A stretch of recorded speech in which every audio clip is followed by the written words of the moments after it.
आप सुन रहे हैं श्री भगवती चरण वर्मा जी की लिखी अमर कृति चित्रलेखा का 5वां भाग। चित्रलेखा लौट आई। उसके मुख पर मुस्कान थी और हृदय में कंपन था। योगी, तुमने शायद अपनी भूल समझ ली। बोलो, क्या कहते हो? कुमारगिरी ने कोई उत्तर न दिया।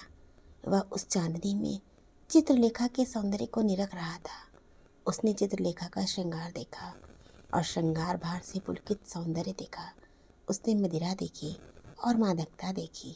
उसने इच्छा का अनुभव किया और इच्छा की मनोहरता का भी अनुभव किया। एकाएक उसके हृदय में यह प्रश्न उठा, स्त्री क्या है और सौंदर्य क्या है?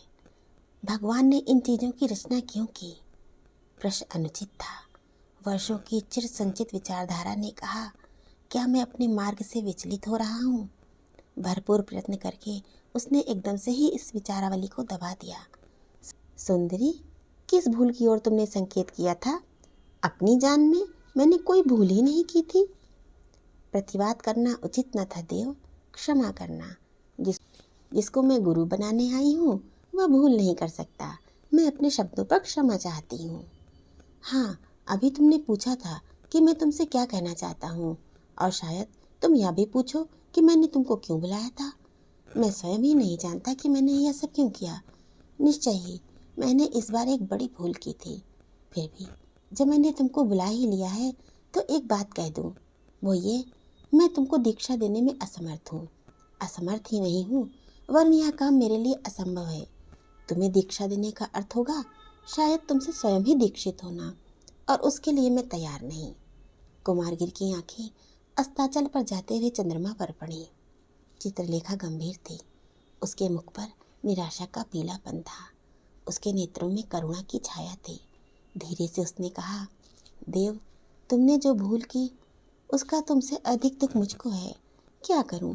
तुम्हारी असमर्थता का मेरे जीवन पर कैसा प्रभाव पड़ेगा ये मैं अभी ठीक तरह से नहीं कह सकती, पर इतना निश्चय है कि तुमने मेरे जीवन को बहुत अधिक प्रभावित कर दिया है। अभी तक आशा थी, मैं जा रही थी भविष्य के आधार पर, ये सोचते हुए कि शायद तुम मुझे दीक्षा दे दो, पर अब वह आशा भी लोप हो गई।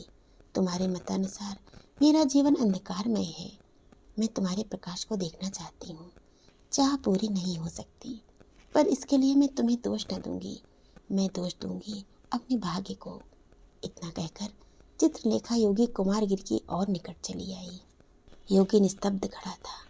चित्रलेखा ने उसके हाथ पकड़ लिए। योगी ने एक विचित्र कंपन का अनुभव किया। इस कंपन में सुख था, उल्लास था। हाँ, मेरा और तुम्हारा साथ शायद असंभव ही है। मैं स्त्री हूँ और तुम पुरुष।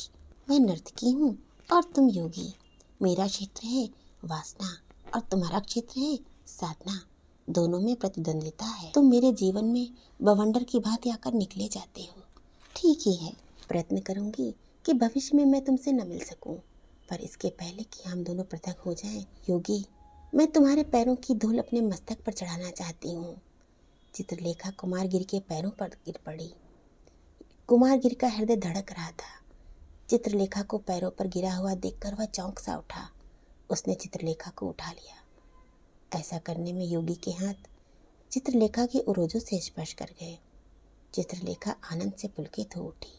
योगी के लिए इस स्पर्श का कोई महत्व न था। साधारण रूप से अनजाने उससे ऐसा हो गया था। विचारधारा दूसरी ओर केंद्रीभूत होने के कारण उसने इस पर ध्यान न दिया था, पर चित्रलेखा इसका कुछ दूसरा ही अर्थ समझी। तुम मेरे चरण क्यों छू रही हो सुंदरी? चित्रलेखा कुमारगिरी से मिली हुई खड़ी थी। उसने अपना मुख कुमारगिरी के मुख के पास ले जाकर कहा, तुम मेरे आराध्य हो। कुमारगिरी की आंखें चित्रलेखा की आंखों से मिल गईं। चित्रलेखा की आंखों की मादकता का प्रभाव कुमारगिरी की आंखों पर भी पड़ रहा था। चित्रलेखा ने अपना मुख थोड़ा सा और बढ़ाया। कुमारगिरी ने अपना मुख हटाया नहीं। उसका भी श्वास गर्म हो गया था। उसका सारा शरीर कांपने लगा। इसी समय कुमारगिरी को सुनाई पड़ा, गुरुदेव। कुमारगिरी चौंक पड़ा। वह इस प्रकार से चित्रलेखा के पास से हट गया जिस प्रकार वो मनुष्य चौंक कर हटता है जो सरपणी के पास तक उसे बिना देखे हुए पहुंच जाता है। और उसी समय जब सरपणी उसे डसना चाहती है, कोई दूर पर खड़ा हुआ व्यक्ति उसे सचेत कर देता है। सामने विशाल देव खड़ा था। विशाल देव को देखकर कुमारगिरी लज्जा से मानो धूल में गड़ गया। वह आज पराजित हुआ था नर्तकी से, अपने शिष्य के ही सामने, और चित्रलेखा को विशाल देव पर क्रोध हुआ। विशाल देव को इस अवसर पर आने का अधिकार न था। वह उस सर्पणी की भांति फुफकार कर विशाल देव की ओर मुड़ी, जो संयोग के समय मनुष्य के सामने आते ही उस मनुष्य पर टूट पड़ती हो। युवा, तुम कौन हो और यहाँ इस समय क्यों आए हो? चित्रलेखा का स्वर तीव्र हो गया था। मैं गुरुदेव का शिष्य हूँ, और इतनी अधिक रात्रि बीतने पर भी गुरुदेव के न लौटने के कारण मैं उन्हें ढूंढने चला आया था। चित्रलेखा ने धीरे से कहा, हाय रे भाग्य। इसके बाद उसने कुमारगिरी से कहा, अच्छा, अब जाती हूँ गुरुदेव, पर इतना ध्यान में रखना कि मैं तुमसे दीक्षा लेना चाहती हूँ और तुम्हें मुझे दीक्षा देनी ही होगी। चित्रलेखा के मृदुल गंभीर स्वर में आज्ञा देने वाली स्वामिनी का गुरुत्व था। मैं जनरल से निकलकर एकांत में आना चाहती हूँ। माया को छोड़कर मैं ब्रह्म में लिप्त होना चाहती हूँ। तुम्हें समय दे रही हूँ गुरुदेव कि इस प्रश्न पर विचार करो। तुम मनुष्य से ऊपर हो, मुझसे डरने का कोई कारण नहीं। तुमने वासनाओं पर विजय पा ली है नाथ, इसी से मैं तुमसे प्रार्थना करती हूँ। अच्छा, श्री चरणों को उदासी का प्रणाम। इतना कहकर चित्रलेखा वहां से चली गई। कुमारगिरी ने विशाल देव का हाथ जोर से पकड़कर कहा, तुम मूर्ख हो। उस समय चंद्रमा अस्ताचल के नीचे उतर रहा था। श्वेतांक, स्वामी, बतला सकते हो तुमने आज क्या देखा? हाँ, आज योगी कुमारगिरी को स्वामिनी ने पराजित किया है। मुझे कितना हर्ष है। तुम्हें हर्ष है? बीजगुप्त हंस पड़ा, पर उसकी हंसी रुकी थी।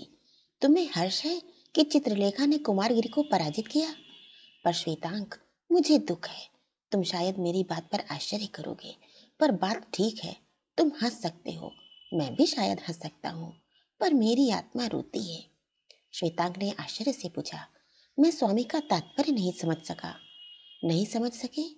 और तुम समझ भी किस प्रकार सकते हो? तुमने अभी संसार नहीं देखा है। तुम अनुभव से रिक्त हो। जिसे तुम चित्रलेखा की विजय समझे हो, वह उसकी बहुत बड़ी पराजय है। चित्रलेखा और कुमारगिरी कोई भी विजयी नहीं है, दोनों ही पराजित हुए हैं।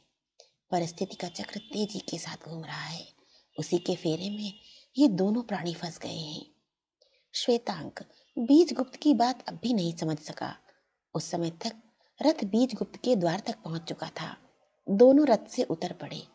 बीजगुप्त ने श्वेतांक का हाथ पकड़कर कहा, अब तुमसे कुछ बातें करने की इच्छा है, चलो मेरे साथ, तुम्हें कुछ देर बैठना पड़ेगा। श्वेतांक वास्तव में बीजगुप्त की बात नहीं समझ सका था। स्वामी और सेवक दोनों अध्ययन भवन में गए। श्वेतांक को बैठने का आदेश देते हुए बीजगुप्त ने बैठकर कहा, श्वेतांक, जानते हो कि कुमारगिरी की पराजय क्यों हुई? नहीं। इसका रहस्य मुझसे सुनो। तुम चित्रलेखा को उतना नहीं जानते हो जितना मैं जानता हूँ। चित्रलेखा का व्यक्तित्व बहुत ऊंचा है और प्रभावशाली भी है। कुमारगिरी विद्वान है और योगी है, वासनाओं से उसका बैर है। और चित्रलेखा विदुषी होते हुए भी साधना की विरोधी है। कुमारगिरी और चित्रलेखा दोनों ही अहम भाव से भरे हुए ममत्व के दास हैं, और दोनों ही ममत्व की तुष्टि पर विश्वास करते हैं। पर दोनों के साधन भिन्न हैं और विपरीत हैं। एक ने साधना की शरण ली है, दूसरे ने आत्मविश्वास की। पर आज जो कुछ हुआ, उससे दोनों ही व्यक्ति अपने अपने साधन से विरत हो गए। निकट भविष्य में ही अपनी अपनी शक्ति खो बैठेंगे। बीजगुप्त की बातों ने श्वेतांक के लिए पहेली का रूप धारण कर लिया था। उसने कहा, स्वामिन, मैं आपकी विचारधारा की था नहीं पा सका। बीजगुप्त का स्वर धीमा पड़ गया। इन बातों को अधिक स्पष्ट करने की ना तो मुझमें क्षमता है, ना ही मैं इसको उचित समझता हूँ। हाँ, यदि तुम ये जानना ही चाहते हो तो मेरे बताए हुए मार्ग पर चलो। श्वेतांक ने कहा, स्वामी की आज्ञा भर की देर है। बीजगुप्त ने कहा, आज तुम चित्रलेखा को बधाई देने जाओ और उसके मुखांकित भावों का अध्ययन करो। श्वेतांक उसी समय चित्रलेखा के भवन पर पहुंचा। चित्रलेखा के भवन में प्रकाश हो रहा था। बधाई देने के लिए आए हुए सामंत युवकों की भीड़ द्वार को घेरे खड़ी थी। चित्रलेखा की दासियां उनका स्वागत तथा आतिथ्य सत्कार कर रही थी, पर चित्रलेखा न थी। श्वेतांक ने एक दासी से पूछा, स्वामिनी कहाँ है? उसने श्वेतांक को भवन के अंदर ले जाकर एक सुसज्जित कमरे में बिठलाया। स्वामिन अभी नहीं लौटी, आती ही होंगी। श्वेतांक प्रतीक्षा करने लगा। प्रतीक्षा में खड़े हुए निराश सामंतों की भीड़ छटने लगी। एक के बाद एक करके सब सामंत चले गए। घंटों बीत गए, पर फिर भी चित्रलेखा न आई। श्वेतांक को आश्चर्य हुआ, इस समय चित्रलेखा कहाँ गई होगी। उसने फिर दासी से पूछा, स्वामिनी के कब तक लौटने की संभावना है? उसने उत्तर दिया, मैं कह नहीं सकती। श्वेतांक भी प्रतीक्षा में व्यग्र हो गया था।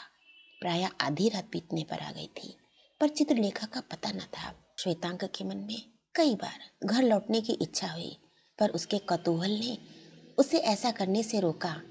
उसी समय अर्धरात्रि सूचक घंटा बजा। श्वेतांक उठ खड़ा हुआ। दासी से उसने कहा, स्वामिनी जब आए तो कह देना कि मैं उन्हें बधाई देने आया था। इतना कहकर वह भवन से बाहर निकला।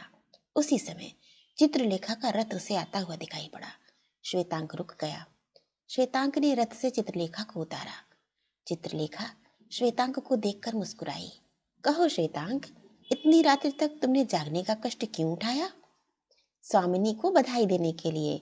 श्वेतांक हंस पड़ा। चित्रलेखा का हाथ पकड़कर श्वेतांक उसके श्रृंगार गृह में ले गया। चित्रलेखा ने कहा, श्वेतांक, तुम मेरे अतिथि भवन में बैठकर मेरी प्रतीक्षा करो, मैं अभी आती हूँ। वस्त्र बदलकर चित्रलेखा अतिथि गृह में आई। उस समय वह केवल एक श्वेत धोती पहने हुए थी। हाँ श्वेतांक, तुम मुझे बधाई देने आए हो? क्यों, किस बात पर? स्वामिनी की विजय पर। मेरी विजय पर? चित्रलेखा का मुख, जो कुछ क्षण पहले उल्लास से चमक रहा था, बिल्कुल पीला पड़ गया। यौवन की उमंग में छिपी हुई ये विषाद की झलक श्वेतांक ने प्रथम बार देखी थी।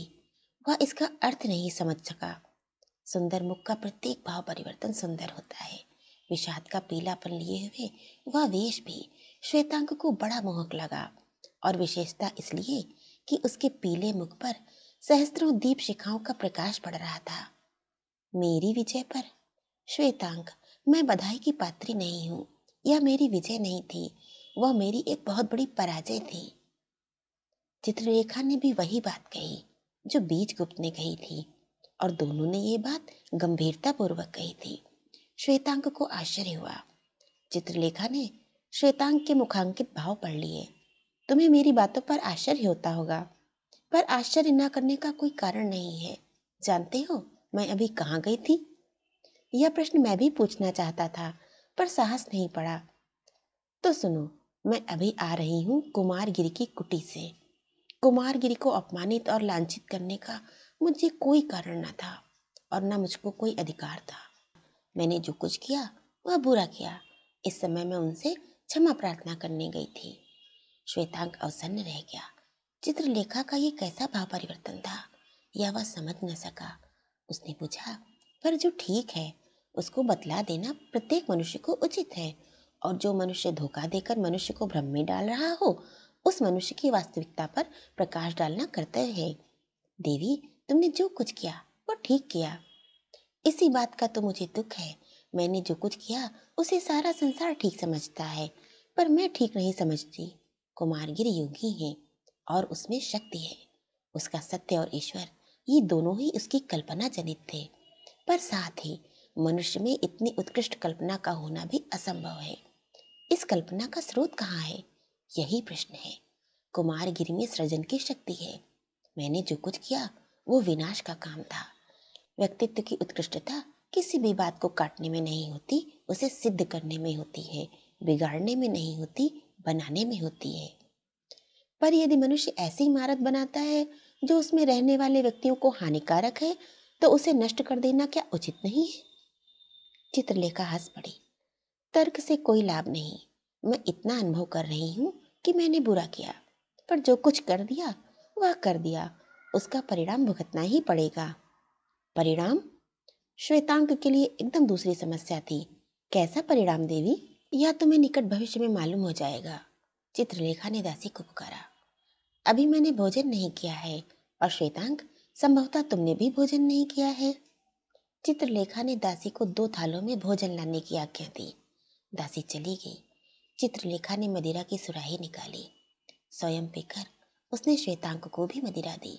श्वेतांक उस समय तक मदिरा पीने का अभ्यस्त हो गया था। उसने भी पात्र खाली कर दिया। चित्रलेखा ने श्वेतांक से कहना प्रारंभ किया, श्वेतांक, मेरा तुम पर स्नेह है और उस व्यक्ति से कोई बात न छिपानी चाहिए जिससे स्नेह हो। श्वेतांक चित्रलेखा के इस कथन पर न्यौछावर हो गया। श्वेतांक वास्तव में चित्रलेखा को स्वामिनी की भांति मानता था। यद्यपि चित्रलेखा का उसके साथ बर्ताव सदा ममतापूर्ण सा था। उसने कहा, देवी, मैं विश्वास दिलाता हूँ कि मैं किसी अंश में सहानुभूति में कम नहीं हूँ। चित्रलेखा ने श्वेतांक का हाथ पकड़कर कहा, श्वेतांक, तुम मेरा भेद किसी पर प्रकट न करोगे। मैं शपथ खाकर प्रतिज्ञा करता हूँ और मेरी सहायता करोगे। मैं शपथ खाकर प्रतिज्ञा करता हूँ। चित्रलेखा ने श्वेतांक का हाथ छोड़ दिया। सुनो, मेरी आज की विजय वास्तव में मेरी विजय न थी, वरन मेरी पराजय थी। कुमारगिरि ने मेरे जीवन को बुरी तरह प्रभावित कर दिया है। श्वेतांक को उस समय भयानक सत्य का आभास हुआ, जिसकी ओर बीजगुप्त ने संकेत किया था। अपने अविश्वास को दूर करने के लिए उसने पूछा, किस प्रकार? किस प्रकार? इतना भी नहीं समझ सके हो? सुनो, मैं कुमारगिरि से प्रेम करने लग गई हूँ। मुझे ऐसा अनुभव होता है मानो मेरा और कुमारगिरि का युग युगांतर का संबंध है। आज उस सभा में उस योगी ने समस्त भारतवर्ष के अखंड विद्वानों पर विजय पाई। प्रत्येक व्यक्ति उससे प्रभावित था, पर मैं नहीं। और ये क्यों? ये केवल इसलिए कि कुमारगिरि को मैं जानती हूँ और मुझको कुमारगिरि। हम दोनों जन्म जन्मांतरों में बराबर साथ रहे हैं। श्वेतांक पुनर्जन्म में विश्वास करता था। उसने चित्रलेखा की बातों का विरोध न किया। हाँ, समझा। जिस दिन से मैंने कुमारगिरि को देखा है, उस दिन से मैं उसकी ओर आकर्षित हो रही हूँ। उसकी आत्मा की था वही ले सकता है जिसने उसकी आत्मा को अच्छी तरह से समझ लिया हो। मैं उसको अच्छी तरह से जानती हूँ और साथ ही उसकी आत्मा को।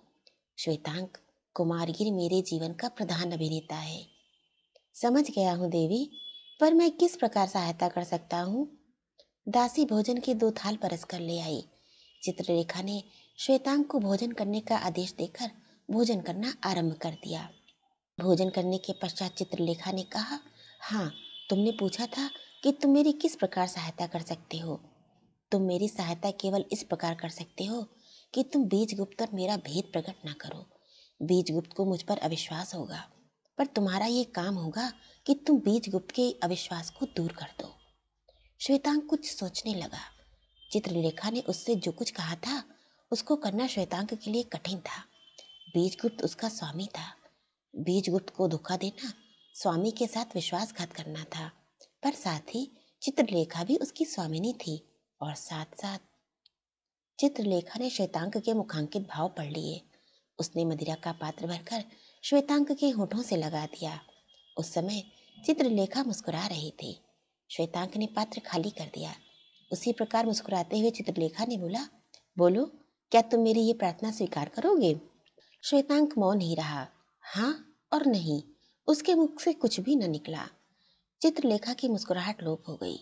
क्रोध की हल्की से लाल रेखा उसके पराग से रंजित कपोलों पर दौड़ गई। उसके कोमल हाथ आवेश में थिरक उठे। उसने श्वेतांक का हाथ पकड़ लिया। श्वेतांक, मैं तुम्हें आज्ञा देती हूँ कि जो कुछ मैंने कहा है तुम्हें करना ही पड़ेगा। श्वेतांक चित्रलेखा के इस क्रोध के सामने झुक गया। उसने धीरे से कहा, जो आज्ञा स्वीकार है। तुम्हें शपथ लेनी पड़ेगी। चित्रलेखा रुकी नहीं।